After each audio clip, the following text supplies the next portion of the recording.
I didn't start off a clean comedian. I'm just gonna say that. Right. I didn't start off clean. Anybody who had 5 kids, do you hear me? Ain't no way you gonna be a clean comedian, okay? Cause there had to be some cuss words they run up through the house to make them do right. All right. Yeah, right.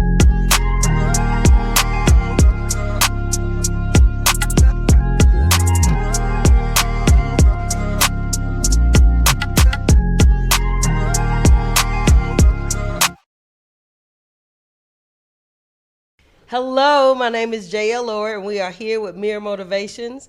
And Mere Motivations, we talk about people overcoming trauma, triggers, and triumph that have success stories of getting them from one place to another. And we thank you for being with us today. Today we have none other than Trisha Rutledge, Miss LOL, my girl, the clean comedian. She has been a radio host, comedian, actor, and she's also the behavioral management specialist at Hamilton County Department of Education. Give it up for education in the 2-5. So I want to thank you, and we're going to get into her interview. She has so many accomplishments. She's opened up for Cedric the Entertainer, Cheryl Underwood, Rodney Perry, Huggy Lowdown, and Killer Bees. Okay, it's Beaz. I was thinking back, Killer Bees. Yeah. So we're going to get started with none other than Miss LOL, my girl. Hey, sis, how you doing? Good. How are you today? I'm good. I am so happy to be here. Thank you so much for having me. Yes, ma'am. Listen, laughter is medicine. Yes. So this right here is going to give me some medicine. Yes, we're going to take our medicine today. Yeah, I'm going to give you a prescription. Okay, yes. So I want to talk about this as one of the funniest clean comedians. How do you approach crafting your material, and what does it take to be a clean comedian? Life is funny. Life is funny. You know, we make it serious, but it's funny. I always say God is a comedian himself. You know, I didn't start off a clean comedian. I'm just gonna say that. Right. I didn't start off clean. Anybody who had 5 kids, do you hear me?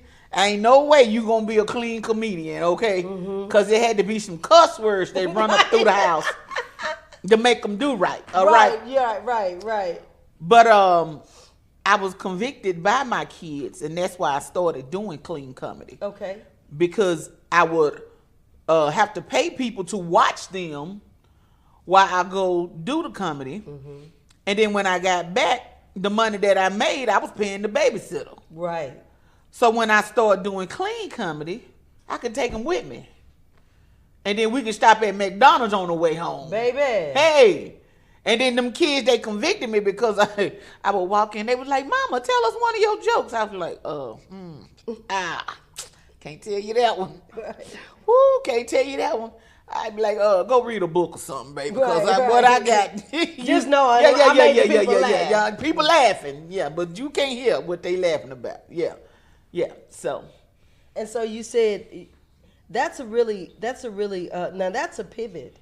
That's something of an overcomer, that the fact that you wanted so much to be a great mom that it changed your style of being a comedian. I had because to. you wanted to encompass your children in your career. A lot of children get left out of careers because the career means I'm here and my children are there. And so how was that when you started taking your children on the road with you? Well, it was good. I didn't take them all the time. You know what I'm saying? But I did. I had was getting booked for gigs where they could come. But then another thing is, we live in a world where there's always a recording somewhere. Somebody always recording you. And then after I became a grandmother, I said I didn't want my grandchildren, my children Googling me, looking me up on YouTube, talking about all kind of things. Right. And all kind of obscenities. I didn't want that. I didn't want that. So I said, whatever I leave as a legacy for them, I want them to be proud of it.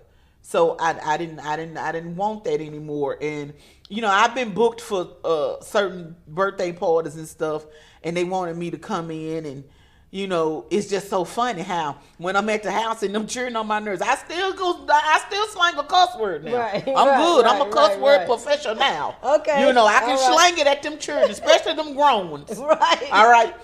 But when I'm on stage, it's funny how God will take a bar of soap and wrench your mouth out. And it doesn't come out.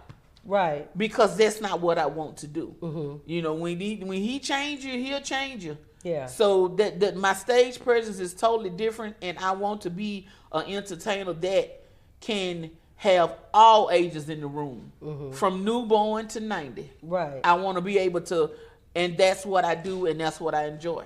And it actually opens up your availability for more performances and more shows, because now anybody can have you come in. And so tell us, like, I from what I understand, you're Cedric the Entertainer. When you open up for Cedric the Entertainer, it started out as a contest. Tell us about that. Well, long time ago they was having a contest. It was a couple of friends over at my house, and they had a commercial on the radio. And it was saying, they having a contest for you to tell a couple of jokes, and you get chosen to open up for Cedric the Entertainer. So we heard the commercial. My friends was leaving the house. Everybody come to my house because, I'd make everybody laugh. Everybody want to laugh. They use me, eat my food, and leave. Anyway, as they were leaving, I said, you know what? I think I'm going to open for Cedric the Entertainer. They was like, you need to enter the contest. I said, I am. You watch. They left. I called. Told my jokes, entered the contest. The next day they called me, told me that I was the one. And how was that? How was that experience? And I was just like, what? I was like, really? So I was like, okay. Now, I had been telling jokes, just being my regular self, because I always tell people the only difference between me and the stage is a microphone. Okay. Because this is all I do. This is my personality. This is just who I am. And so when that happened, I was like, you know what? I'm really gonna do this. And so, it was just a normal experience to me, but it was just, the difference is I was on stage, and to me, because a lot of people are starstruck. You know what I'm saying? Right. I wasn't starstruck. I don't know this man. You know what I'm saying? It's Cedric the Entertainer. But I really wasn't starstruck. But what really got me is, as I came off the stage, he greeted me. And then when he greeted me, I was like, they was like, Cedric don't come out of the dressing room for nobody. Okay. He gets dressed. And then until he's dressed. And he said, I heard the crowd and I had to come up here and see who was making these people laugh. And I didn't realize the volume of that until years later. Yeah. When I heard that they said Cedric never leaves the room until then. But when he approached me and said that to me, and he told me, keep going, I hear that voice every time I get ready to go on the stage. I hear him telling me to keep going, to keep doing my thing. Don't stop. And his voice has been in my head for 24 years. Yes. Every time I go on the stage. Yeah. So, like, was that the beginning? What made you, at some point in your life, what made you say, you know what? I'm going to be a comedian. What had happened was, people started paying me. Okay. Getting them bags. They started giving me a little change. You know what I'm saying? And EPB was sending the bills still in my mailbox, and the bills was coming in, and they say, I said, so people gonna pay me to be me on the stage? Run it. Let's run it. And so that's what happened, And I started doing that because, to be honest, I never wanted to be a comedian. Really? No. But you're so good at it. I didn't choose comedy. Comedy chose me. That's great. Yeah. I didn't choose comedy, so that's how I know I'm on assignment by God. Because this is not what I wanted. They said, if you want to make God laugh, tell him your plans. Oh, he up there belly rolling. Do you hear me? He belly rolling for me. Because I'm going to tell you what I wanted to be. I wanted to be a nurse in the Navy. Really? That was my dream.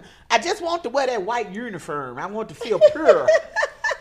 I wanted to wear the hat and the little skirt and the white stockings. I promise you, that was my dream. And in the Navy. In the Navy. That's what I wanted to do. Be out there on the little boat in the little uniform and all of that stuff. And then it just didn't happen for me. But they tell me, because, you know, I love to help people. Right. You know what I'm saying? I love to help people. So they say, you still a nurse. Mm-hmm. The stage is your hospital. And laughter is medicine. Yes. So I'm still helping people. I'm just doing it in a different way. So how do your kids see you as a comedian? Like, what do they, like, I know when they support you and they come out when you do, how does that help your family just bring joy into the family with having a mom as a comedian? They really don't even look, they just, what really gets them is when I'm out somewhere and people approach me, and that's when they really see it, because they're so used to me just being crazy. They just used to me just acting. And to be honest, the apple don't fall too far from the tree. All of them are a little special here. All of them a little touched. Yeah. And then especially the youngest twin, he has ADHD.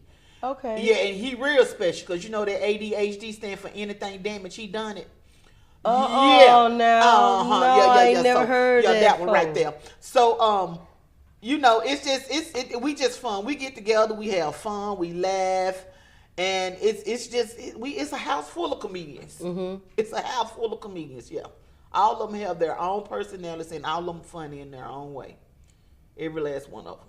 Now, you said your first set of twins. My youngest, well, I have 2 sets of twins. 2 sets of twins. Yeah, I have 5 boys. My oldest one is 31, and then my oldest twins are 28, and my youngest twins are 27. So I had twins back to back. I had my first twins in January of 97. No, 96. Look, see, you see what I'm saying? We have all them cherries. We have all you them forget cherries. the date. Years you forget when it had them. You know, I got a bunch of cherries, bunch of baby daddies. Right. I get them mixed up and crossed up and stuff like that. The first set of twins in 96, January of 96. And the second set in September 97. So I had 4 cherries and diapers at the same time. Yeah, I had like a baby daycare. Yeah, all by myself. I ain't had no employees or nothing. It was just me. Oh, wow. Yeah. Me and the Lord. Yeah. And he walks with me. He was right there. Jesus. So yeah, you back to back, and then you had oldest one. And then it's like, and you were sitting there with 4 babies. Yeah, 5. I had 5. And then you had 4 babies, yeah, and then him, yeah. And then he came. Yeah, he was the oldest. No, he the oldest. Oh, the single one is the oldest. Wow, isn't that something? Yeah, he was traumatized. Because every time I brought children home, I brought He's 2 like, more. how you coming with 2 sets? He He said, don't do this again. Listen. At the daycare, they told him to draw a picture of his family. He had one of them big 11 by 12. He drew a whole bunch of people across the paper. They said, who is all these people? They said, my brothers. They said, your brother. He said, I got too many. I got too many brothers. Too many. Yeah, because every and time all I boys. came, I brought 2 more children, and he was just so confused. He was confused. I traumatized my son. Yeah.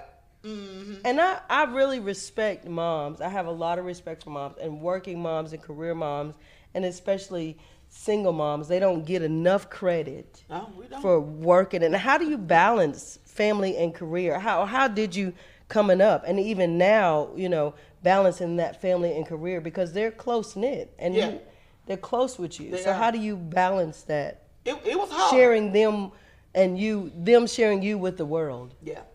It was hard. You know, I ain't gonna say, you know, people say that must have been awful, this, that, and the other. I went through some hard times, you know, because we didn't grow up with no silver spoon in our mouth. Yes, ma'am. Everything I got, I had to work for. I used to work every summer and buy my own school clothes and stuff like that. Mm-hmm. You know what I'm saying? It was hard. It was real hard. But when I had them children, you know, God will give you a struggle mode. He'll put you in position. He's not going to give it to you if he's not going to take you through it. Yes. And he gave it to me. I feel like I was chosen to do what I did, even in the manner that I done it. So raising them children, it was hard. I remember I didn't have a car. And I had to ride 7 buses a day to get to where I was going. I was in school full time. I was working full time. I was in college, and I lived in the projects. But I had to get up in the morning, carrying twins with my one son. I had to get him. I had to get on the bus, take him to the babysitter. But first we had to go downtown, get on one bus to go downtown. You get off that bus and transfer to the babysitter house.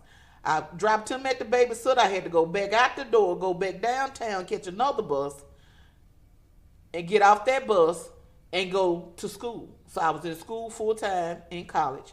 Once I got out of school, I caught another bus downtown, got off, went to work at the Better Business Bureau. When I got out of work at the Better Business Bureau, I caught another bus back up to the babysitter. We would go back out her door, catch a bus back downtown to transfer to our house in the project. I did that for about 5 years. That is After the having the definition baby, of the struggle is real. Yeah. You have to do what you gotta do until you can do what you want to do. Mm-hmm.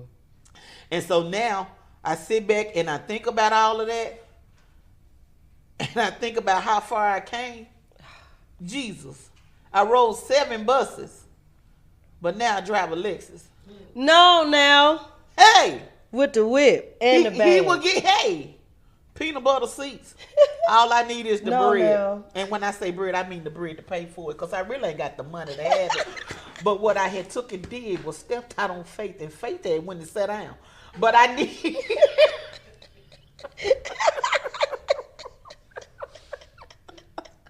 So I'm glad you got me on this show so we can blow up and y'all can. Let's blow up. Yes, peanut butter seats for everybody. Yes, everybody. Everybody get peanut butter seats. I'm telling you. So it was hard, but I made it through. I look back and it was some times that I was like, I really did that. I really did that by myself. Now it was hard. I lost a couple of them in the store sometimes. I really did. Seriously, I did. You shout their names. Too late. They grown. Now CPS, y'all cannot come get me. Okay, no. Too late. Yeah, but I found them and and stuff. But it was hard. But I mean, like I said, I made it through, and they're grown now, and they can sit down and tell you some stories they sell. You might need to interview them, all 5 of them. I bet you they will say that my mom is an amazing overcomer and we're proud of her. That's what they tell me. And that's why they think I wear a cape, okay? It got to be a strong cape, because for me to fly, it had to be real strong. But bumblebees fly, so go ahead. Yeah, but they are amazing boys. I say all the time I beat statistics. Mm-hmm. Because I have 5 boys who are all graduated, baptized, and never been to jail. That is a big accomplishment. Yeah. Because I used to run up on them when they were asleep. I used to beat them in their sleep. I did. I used to give them whoopings while they were asleep. I said, because even if you dream about doing something wrong, boy, I want you to know you about to get it out your conscience. Do you hear what I'm saying? We're not going to do it. We're not going to do it. We're not going to let the world say who you are. We're going to show you who you can be. Yeah. We're not going to do it. If one of them was here today and they asked you asked them, where did your mama say you would never go? They would tell you 601 Walnut. You know what that's the address to? The jail. Mm-hmm. When they were little, I put that in them and I told them, that is where you will never be, because I'm not going to allow you to go there. So I thank God that he gave me the strength to do that. And then I was able to use comedy and jokes to feed them. Yeah. I helped pay college tuition with it. It was a lot of things, and with them, it's comedy just with them by itself. Mm-hmm. They did so much. You don't understand the things that them children done did to me. Mm-hmm. Some of the jokes I told getting on stage was about them, and this is a true story. Yeah, tell us. This is a true story here. Uh-huh. When them children were little, we was at the Target. Mm-hmm. And we had just left the crystal eating. And everybody know what crystals do to your stomach, okay? Bubbles. Everybody know. So I said, here, y'all come. I didn't leave my children outside. The bathroom, because I was scared. People snatch children. Even though they had a snatch mine, they probably going to bring them back. But anyway, I said, y'all stand right here by the door. I got to go to the bathroom. Mm-hmm. Them kids cut the light off and ran out the door. No way. I was in the bathroom in the dark. And my stall didn't have no toilet paper in it. So I'm in there screaming. And they gone. And they outside laughing. All 5 of them. That oldest one put them up to it. And ain't nothing I can do. I can't get out there and get them. Right. I just don't use the bathroom, the crystal bathroom. I ain't got no toilet paper. So I gotta wait till somebody come in now to roll me some toilet paper and cut the lights on and give me some toilet paper so I can go whoop my children. And I'm gonna beat them. I'm gonna beat them. I'm gonna beat them. Yeah, it was a true story. That's one of the stories I told on stage. So that's why I tell you, life is funny. Yeah. It's real. It's real, and that they done that to me. I still owe them. You still do? I still owe them. Yeah. And but the story, it gave you lots of material. Yeah. It seems like it. Yeah. They always give me material because they always doing something they shouldn't do. Yeah.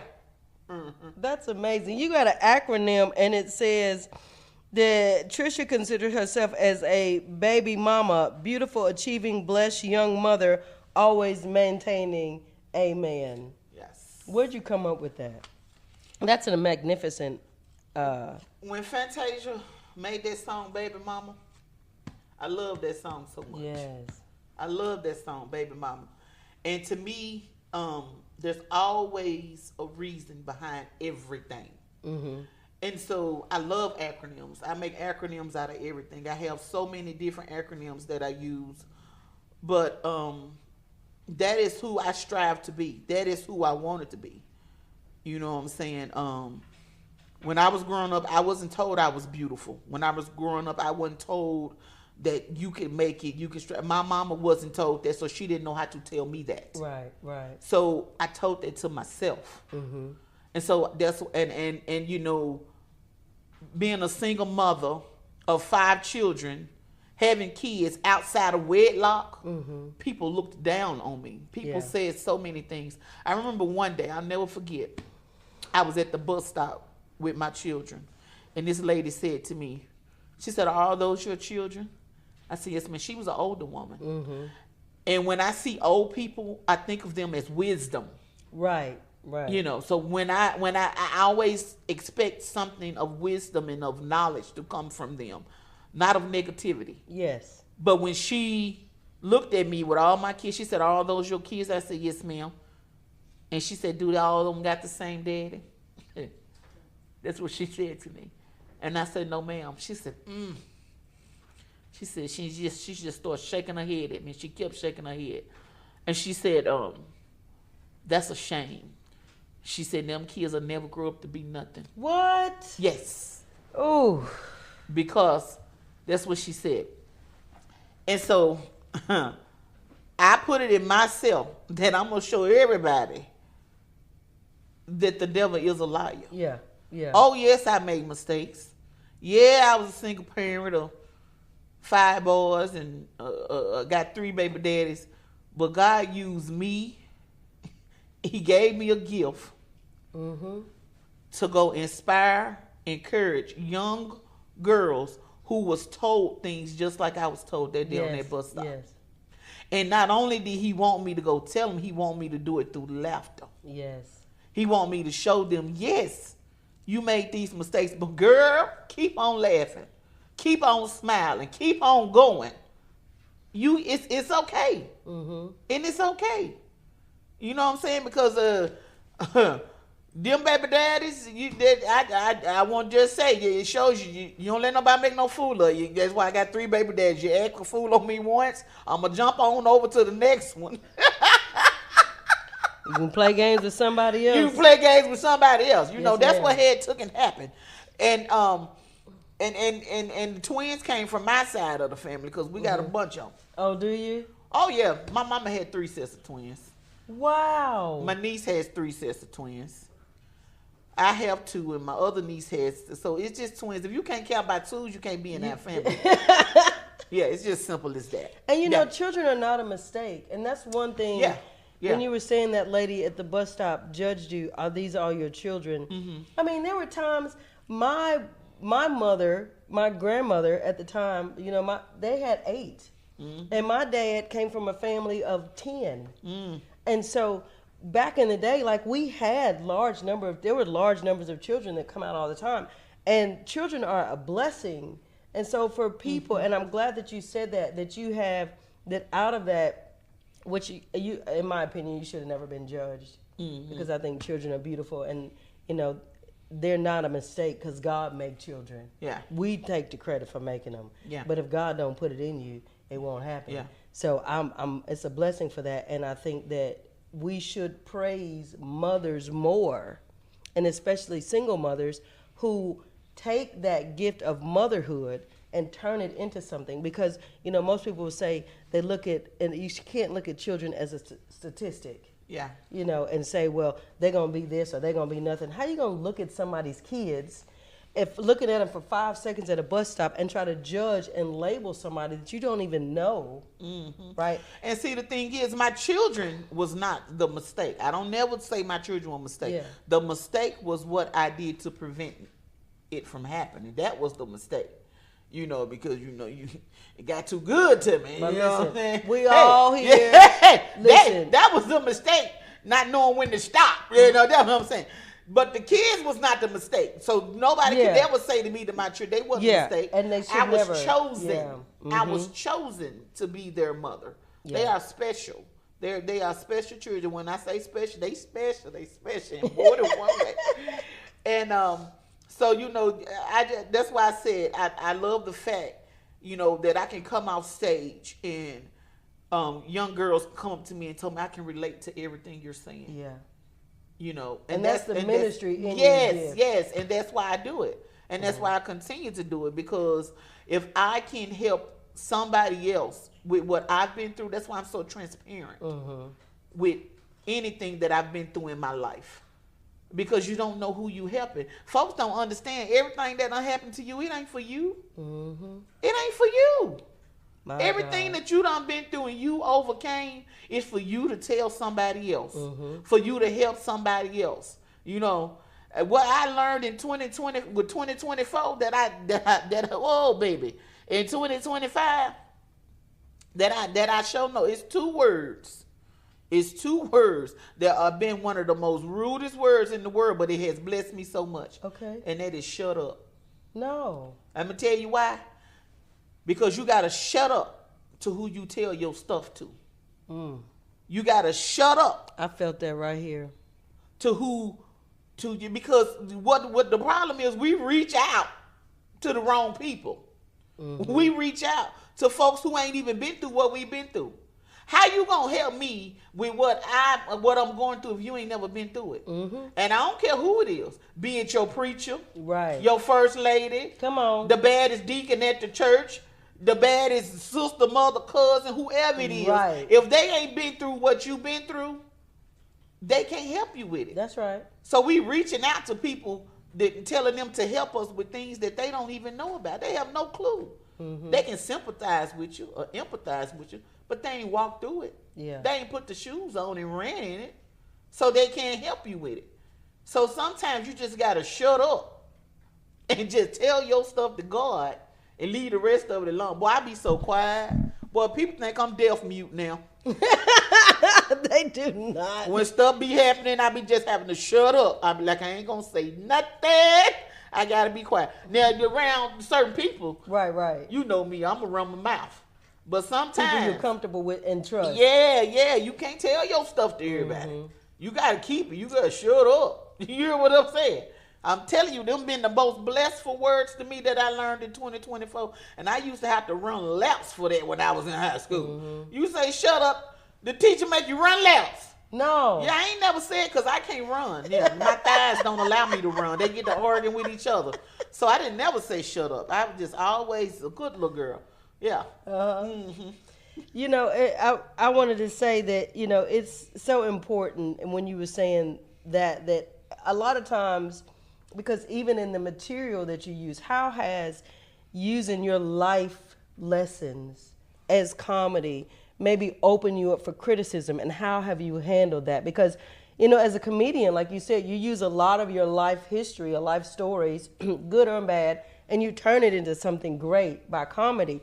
Have you ever been criticized by your life stories using it as comedy, and how's that affected you? Oh, yes, ma'am.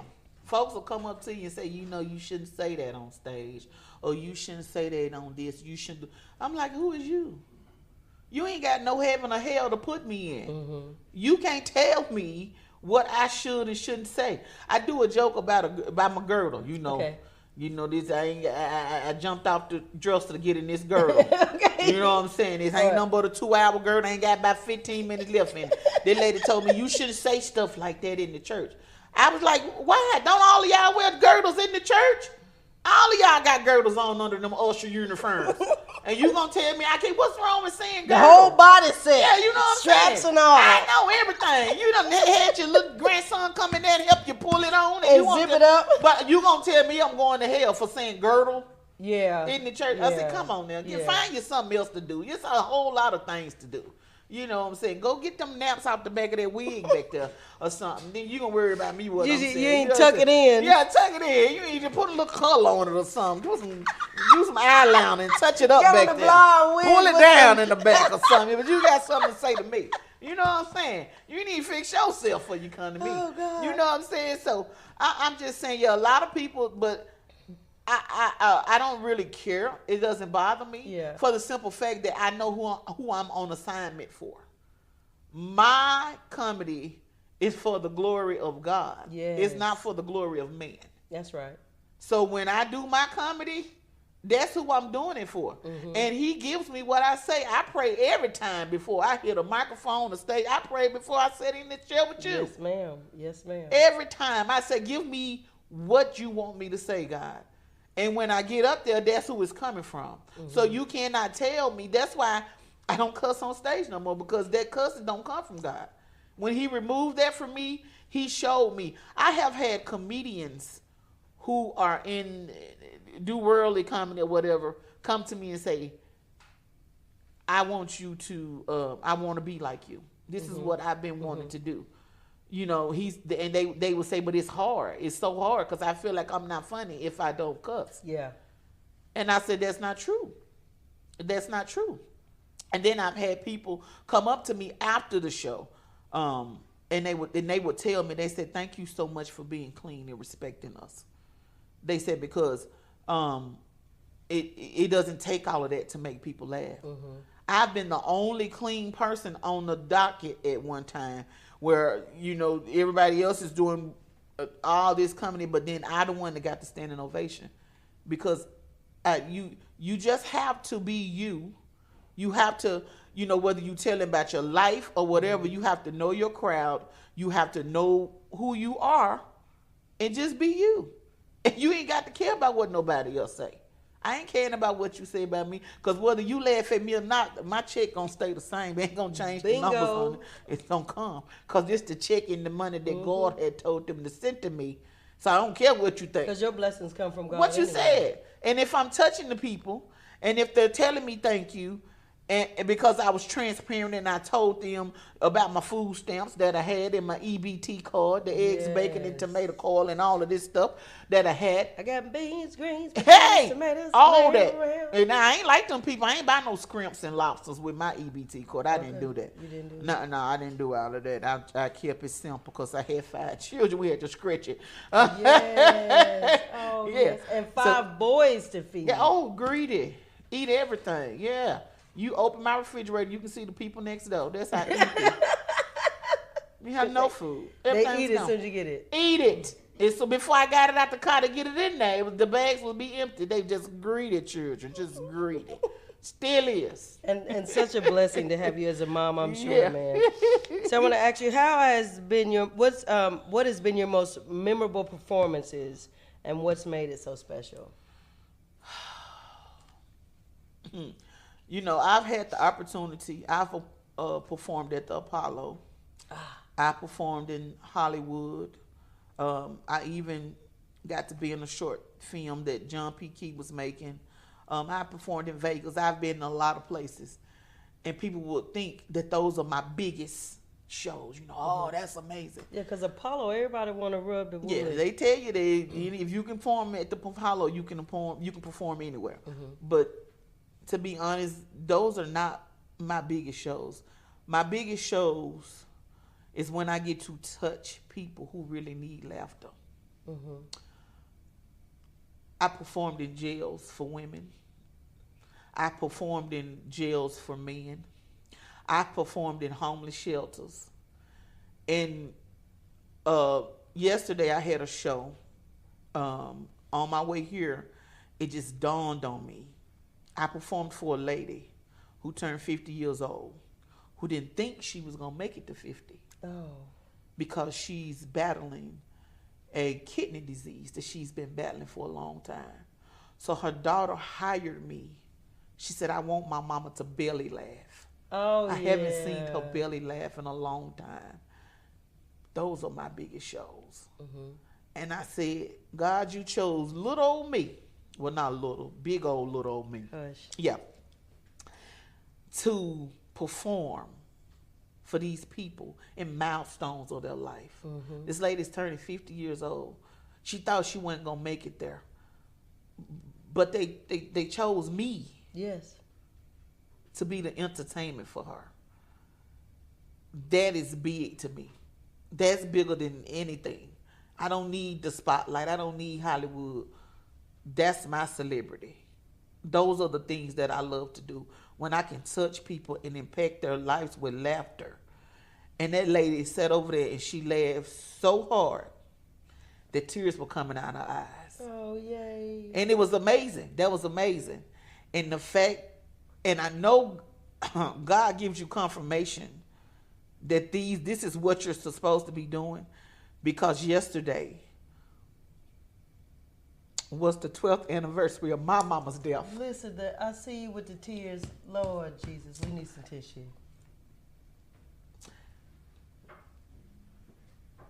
But God gave me the strength to give laughter to everybody else. So that's my big show. I'm sorry, I didn't mean to do that. No, it's okay. We're gonna get you some tissue. But yeah. But that's amazing that for that milestone, that moment in your life, that you were able to bring joy to somebody else's mother on the milestone of your mother's anniversary. I was doing what Mama told me. Mama told me never give up. She said that. She said, don't give up. Don't ever give up. And I haven't. And it was just a blessing to be able to bless people. That was my second event. I had 2 events yesterday. And God kept me busy all day yesterday where I wouldn't be down and I wouldn't think about that. And that's one of the biggest gifts of doing what I do. Wow. That is a moment to, because messed up my makeup. I was gonna wear this again. We got tomorrow. a makeup artist. We got somebody to put you on fleek if we need to take a pause for I was gonna sleep sitting up. I'm gonna wear this tomorrow. Okay, go save that. It ain't all the time you get your face beat. Tell her don't leave. Don't leave. Yeah. That is really beautiful. That and tell me, you said about the jails. How is it to go into a prison system, go into jail, and what is that like performing? Because a lot of people don't understand that when you're in jail, you still need the same stimulation as human beings. You still need comfort. You still need people to come in and make you laugh, because that's a place you can't go outside and find any. You're dealing with some stuff there. How is that like to bring joy to women? It's amazing. I love it. 2 things in my life that I'm very passionate about is people in prison and homelessness. You'll have to tell me why when you answer this question, but go ahead. Okay. Yeah, I'm very passionate about that. And the thing about it is, some of those people in prison, they made a mistake when they was 14. Yeah. Now they 45. Come on, where's They're a whole different person. Yeah. That's a whole different person. That was a boy that made the mistake. But here's a man who learned from his lesson. And shouldn't even be in jail now. But you wouldn't let him. He's still there. So when I go in, I choose my comedy wisely. I choose but I'm still transparent. Yes. And I still talk about things and that they can relate to. But it's just amazing for me to be able to stand in front of them and to see them laugh and laugh so hard that they have tears running down their face. And then when it's over, for them to tell me thank you. I've been so depressed. I've been so down. I haven't laughed in a long time. I feel like I was out of prison by you bringing me this laughter and this comedy. It touches my heart because those are different people. And I feel like that the system, they have failed a lot of, especially our black young men. Yes. Who didn't have guidance in the first place. Mm-hmm. And they had to seek guidance and find guidance on their own in jail. They found it. They realized, they learned from their mistake. They're a whole different person, but still you still have them locked up in this cage. Mm-hmm. So if I can bring them just an ounce of happiness by giving them laughter, by me being transparent, by me letting them know the only difference between me and you is I didn't get caught. Because, baby, I've been in that world. Come on, tell the truth. Hey, I've been out there. I did all kind of stuff raising them children. Mm-hmm. Yeah, and I came across all kind of men that was doing stuff that they shouldn't have been doing. Right. You know what I'm saying? The only difference between me and you is I didn't get caught. Mm-hmm. And I'm glad I didn't. Because I can't go to jail because them beds don't fit me. They just not big enough. I will have to they don't have none my size.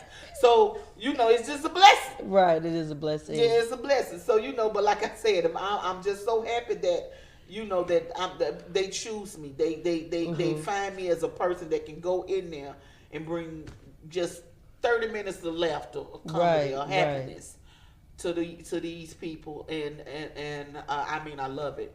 And I'm praying that I get to do more of that. Yeah. This year. Yeah, that'd be great. I really want to do more of that this year. And you mentioned something about the homeless population. Tell me about that. Yes. Well, I love helping the homeless people because, again, these are people who just fell on hard times. And we don't realize that we all of us are just one breath or one paycheck away of being where these people are. Or one traumatic event away. That's it. Yeah. That's it. And so these people, and a lot of them are mentally ill. Some of them been through traumatic experience, and this is the reason why they're homeless. Mm-hmm. So I started my nonprofit organization, which is called the HELP Project. Like I told you, I love acronyms. Right. So HELP, HELP, stands for Having Evidence the Lord is Present. Yes. And so what I do is I like to give them things to show them that homelessness is still humanness. Yes, you're still human. Yes. Just because you're homeless, that doesn't mean that you're not a human being. Mm-hmm. And we, as Christians and certain people, we look down and we walk past upper these people. Echelon, so grand. That's this land, but you don't know how much knowledge and wisdom that these people hold in them. Mm-hmm. Yeah, you may have it financially or whatever, but these people are millionaires in knowledge laying down here on this ground. They have so much knowledge in them that you don't know if you just take the time to talk to them and see how they got to where they are. Yep. And so I'm just so passionate about them. So I try to at least once a year, and I want to do it more this year. Just this Christmas Eve, I got up and I cooked a bunch of chicken and green beans. Put the whole ham hock in there. Yeah, I fed them just like how I would eat it. Good food. Mm-hmm. And I wanted to serve them hot food. And I took my bags. I have bags that I bought and I had printed with that acronym on it, HELP. Yes. So I can also not only give them things, but leave them with a message. Mm-hmm. So I ordered a bunch of good hats and neck warmers and gloves and socks and things, and I give them razors and a bunch of stuff that they might just get up one day and say, you know what, I want to go look for a job. Yes. And they'll have it, body wipes, mouthwash, and toothpaste, and combs, and fingernail polish, I give them stuff that we will use to show them. To groom themselves and give them hope. So I give them all this hygiene stuff. And, even, we don't think about this, but there's women who are homeless who still have their monthly cycle. Yes, and oh my God, I couldn't even imagine. That. Yes. Yeah, so I give them, I think about that, and I give them things like that. And I put them all and pack them all in bags, and I just hit the streets and go to everywhere I've seen homeless people, and I pass out food and I pass out my bags. So I'm working on getting a food truck to collaborate with me. Yes. So I can set it up and where the homeless people can walk up to the truck and order them food and not just take what we give them. I want them to have a choice. Come on now. Of what they want, to show them you are human. You still are in this world. You matter. You matter. So I want to do that, and not only that, I want to find someone with a van, maybe some church vans can join with me, where we can go around and pick them up and bring them to this location. To where I'm having. I want to have a festival for them in the park, and have a band there, and let the homeless people request their own songs. Let the band sing a song, their favorite song to them. That's beautiful. Feed them. Give them clothing. I'm passionate about it because these are people, and especially when you see the older people, those are people who once worked and helped take care of us. And then we just going to leave them out on the streets like that. Jaden Smith has a restaurant. I was looking at something on social media, and he uses his money to feed the homeless. He has a restaurant where homeless people can come in and eat for free. I thought that was, and the day that the Lord gives me and a numerous amount of money, I would love to build, because my husband and I we have Builders Rush, it's a building company. But I would love to build free housing for the homeless. That's always been my passion.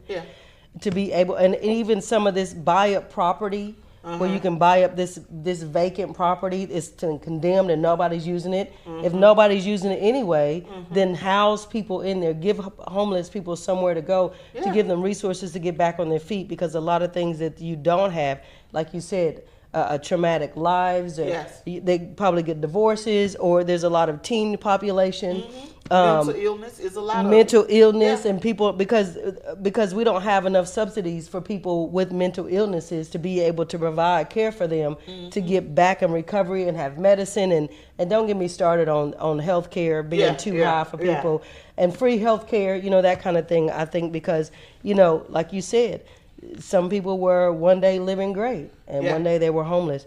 And I want to say right now, please tell us your Cash App. If anybody's watching this and wants to send you money to fund your help project, just say that right now so people can start sending you money. You can. My Cash App is $MSLOL and the number 1.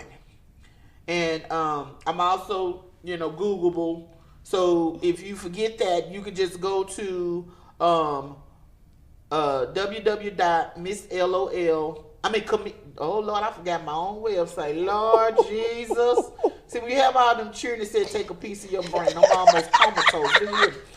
www.comedianmisslol. And if you go to my website, you can go all the way down. It has all of my social media. And you can always email me, or and I take donations. You don't know everything because folks, I ain't giving them no money. She probably gonna get her nails done with it. You know how folk is, they don't be want to give. Yeah. But you ain't got to give me money. You can just buy the things on the list, and I will pull up and pick it up. Do you hear me? I will pull up. I will come where you are and pick it up. Pull up on ya. That's what I will do. Yes. I just stack all that stuff in the back of a little Lexi, and we come. Yeah. I think that's a great cause. Yeah. I think that's a great cause. I want to ask you this. What was it like performing your I Have a Dream speech for the Martin Luther King NAACP banquet? That was, it was amazing. Because I remember when I came up with that speech, this lady, I don't know, her name is Magic. She is one of the big radio hosts down in Chattanooga, and she had a birthday party. And so she asked me to come do about 15 minutes at her party. And so I had been playing with that joke. And then I wasn't sure if it was good enough to use on stage. So her party, she's well known. She had like over 500 people there. And so I used it on that stage, and they loved it, and I've been doing it ever since. Well, when he came in town to the Ruby Hurley Awards, and he was there, and I asked the lady, I said, do you think I can just get about 5 minutes so I can do my Martin Luther King speech in front of him? And then she was like, wait, we'll see. Time was crunched or whatever. And so I asked her again, I kept, because I just wanted to do it. Right. And so before I did it, I was scared. I was like, I hope he's not offended by it, because a lot of people, like you said, have things to say about. And so I asked him first. I said, I have a joke that I do. I'm a comedian that is, tailored from your father's speech. I have a dream. Is it okay if I do it? Mm-hmm. And he was like, yeah. He was real cool about it. And so when I did it, I don't know if you've seen the pictures. He was back in his chair, just dying laughing. Yes. He laughed. He thought it was hilarious. And afterwards, I got to speak with him and talk with him. And he was like, "You're amazing." He said, "Yeah, I'll have to get you down, to Georgia sometimes to do some stuff." And I was like, "Okay, take my number." They ain't called me yet. I'm still waiting. Because that was Martin Luther King the third. Yeah. She said he ain't called yet. Maybe this Black History Month he might run across Oh me. God. Yeah. So maybe y'all send him this clip. Maybe he might. He'll see us on Mere Motivation. He'll have a dream and hit you up on your Cash App. He can give to the homeless population. I don't know. Now, I want to talk about your radio career as WNOO Glory 1220. How to prepare you for your work in comedy and acting and being a radio personality. Well, I had been doing comedy already about 10 years before I started working at that job. Okay. And this is the funny thing. This is so crazy. Y'all don't want to, y'all gonna think something wrong with me. But I was the tech. I would run the shows and everything when people came in, but I never wanted to talk on the radio. What? I didn't. I hated talking on the radio. Why? And they kept saying, "Well, we trying to get you to do your own little show." I don't know. I didn't want to. Okay. I think the audience being in front of me is what hypes me up.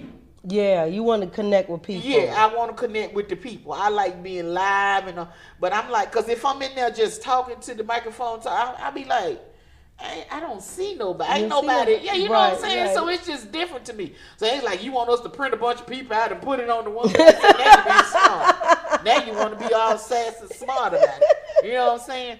But I loved doing it. I loved being, in there helping people, playing the music that they love to hear or whatever. And it was a fun experience for me, doing that for 10 years. Yeah, it was a fun experience for me. But then after a while, I just feel claustrophobic. I'm like, I'm tired of doing this. I got to go do, something else. It wasn't enough room there for me to expand to what I wanted to do. And so, I love WNOO. I love Mr. Clear. I love Sam Terry. They were so good to me. Sam Terry taught me a lot. He taught me a lot. He was like a mentor to me in the radio business. And, I had a good time. I had a real good time doing it. But I got to meet a lot of people. I learned a lot about music and different things. So it helped me. Before, as the comedy side, I was already doing it. I guess it just helped me prepare for different areas of different type of people. Yeah, because all type of people came to the radio station. You wouldn't believe the type of people that come in there and be talking on the radio. I'll be like, Lord Jesus, y'all really gonna put these folks in front of the microphone? Yeah, it was different. It was different, but being in there and being able to talk to a bunch of different people, it gave me a lot of material. And you had some experience as an actress. Tell us about that. I've always been an actor. My mama told me I came out acting. Yeah, so I always, really, to be honest, I love acting. I love doing stage plays better than I do doing comedy. I love being on stage. I love acting. It's just it brings out a different side of me, and I know how to do both roles. But most of the roles that I get as an actor, they always want me to do a funny role. But that's like, I can be serious too. Right, like I can be serious. Yeah, Hold on a second. Yeah, that's the thing about being a comedian. Everybody wants you to be funny all the time. Right. I be like, I know how to make myself cry. Right. Watch, No. watch. I'm blinking. I'm blinking right now. I can do it. Yeah, so I love acting. I love being on stage. I can't wait to get back on stage to do more stage plays. And if anybody out there looking, I like to be. I can be an extra and beyond an extra. Okay, I want to be in a sitcom. I want to do all of these things. Yes, you know what I'm saying? yes. And I can see that. Yeah. Because your gift makes room for you, and you have an amazing gift because your gift comes from a place of being passionate about people and wanting to see people who wouldn't normally laugh that day. Laugh, just bringing laughter to people. It's like you bring laughter to people, and that's amazing. So in transition to that, because you do so much, congratulations on your new role as the behavior management specialist, right, at the Hamilton County Department of Education. How does that position tie into your personality with the gift of laughter and working with people, and now you're the behavior management specialist? Girl, listen. These some new children here. These some new kids. I call these them days. COVID kids. Oh, these some new children. These new kids, they ain't scared of stuff. You know, back in the day, we used to. The teacher used to tell you, "I'm gonna call your mama," and you get scared. Not these children. Not these children. You say, "I'm gonna call your mama." They be like, "Call her, call her. I want to go home anyway. I'm ready to play my game." You know what I'm saying? They let you know that mama and them ain't doing what, because if you say call my mama, I'd have passed out. Oh, thank Oh, you. Lord, please don't call my mama. Call the police, but don't call my mama. Don't call my mama. Yeah, but these put me in time out, do anything. Yeah, so I have to be able to some of these kids, you just wouldn't believe some of the things these kids go through. And they're not getting the love and the care that we got growing up from our parents, and they live through so much. So being able to take the time to understand their feelings, to make them laugh, to touch into them, and then I'll tell you, they make me laugh, and they help me, more, sometimes more than I help them. So it's just being I love the fact that I get to pour into these babies. I get to love on them. I get to help them. And the thing about it, the school that I work at is the school that my kids went to in elementary. No, really? Yes, it is. So they know you. They know me. So, some of the teachers are still there that went to my... So I went back to that school, and I apologize to those teachers. No, for what? For my children. Yeah. Especially the ADHD one. I told you, anything damaged, he done it. Oh, Lord. That little boy, yeah. So, they was them kids, they all of them wasn't bad. All of them, But, yeah, so it's just amazing to be back in that school where my kids went, to be able to help and pour back into those children. And then one of my sons, he even comes and subs at the school. That's amazing. And so now the next generation is touching lives. Yes. And he can go through the school and he can tell them stories. And there's pictures on the wall of him still there when he was a little kid. Oh, that's his great. Pictures and stuff, yeah. Now that's leaving a legacy. It is. I love it. I love that school. I love the principles that we have, and I really love the fact that we are led by two women at the school. We have two women principals at the school, and they both are doctors. Okay. Hey, you better bring the doctor in the house. What you see? Well, I really appreciate Miss LOL. This has been an amazing interview. You have me cracking up laughing, but that's what you do. And we want to gift you with this tote bag so you can carry your joy with you, okay? Yes. All right. And this is the meant to be, because you were meant to be and we were meant to be here today with you. Yes. And your gift was always meant to share with the people, to bring laughter to the people. Yes, thank you so so thank much. you so much, Miss LOL. This is for you. This is nice. I can fit all my chicken. This is nice. And wine bottles and everything. Cause this is nice. It's communion. I'm put communion in here. Please put your crackers, and you put your crackers right there in the front patch. Yeah. Your oyster crackers. Yeah, I can fit a 12-piece chicken in here. Right. Everything. This is nice. Thank you so much for having me. Yes, ma'am. It's been a pleasure. God bless you on all your future endeavors, and I know this is just the beginning. Eyes have not seen, ears have not heard of where God is about to take you. I thank you and I receive it. All right, y'all. This is Mere Motivations, JLO and Miss LOL, and have a blessed day. We appreciate you and see you again soon in the next episode.